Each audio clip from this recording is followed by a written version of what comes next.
राजस्थान में 7 विधानसभा सीटों पर सभी प्रत्याशियों की मेहनत आज मत पेटी में बंद हो रही है।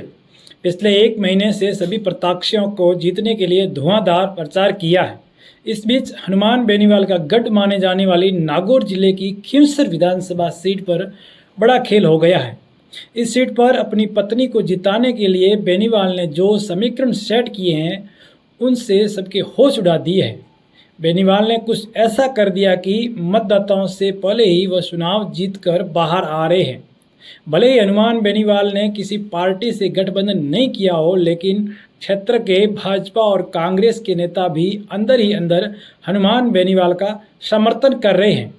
यहाँ भले ही रेवतराम डागा हो, लेकिन वहीं नेता पर्दे के पीछे बेनीवाल का सपोर्ट कर रहे थे।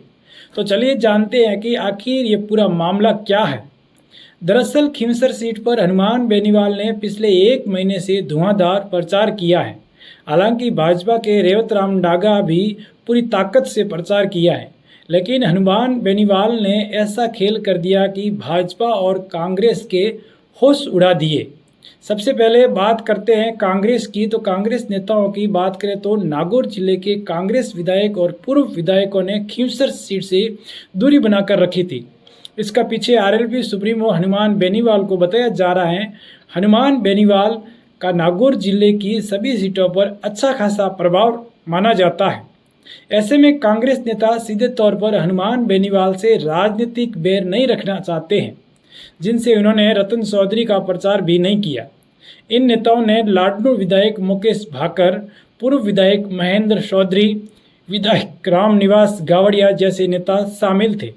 हालांकि पार्टी की ओर से इन नेताओं की चुनावी प्रचार का जिम्मा संभालने का भी जिम्मेदारी दी गई थी। बावजूद इसके खींवसर सीट पर कांग्रेस के नेताओं ने प्रचार ही नहीं किया।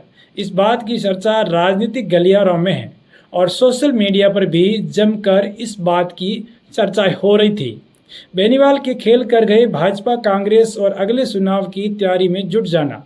वहीं भाजपा की बात करें तो भले ही भाजपा ने यहाँ पर पूरी ताकत लगा दी हो, लेकिन भाजपा के स्थानीय नेता भी अंदर ही अंदर हनुमान बेनीवाल का सपोर्ट कर रहे थे। बताया जा रहा है कि कांग्रेस के 80% और बीजेपी के 20% नेता हनुमान बेनीवाल का साथ दे रहे थे। राजस्थान के एक वरिष्ठ पत्रकार अरविंद सोटिया ने बताया कि सोशल मीडिया पोस्ट में ये दावा किया है कि खींवसर से आरएलपी चुनाव जीत रही है।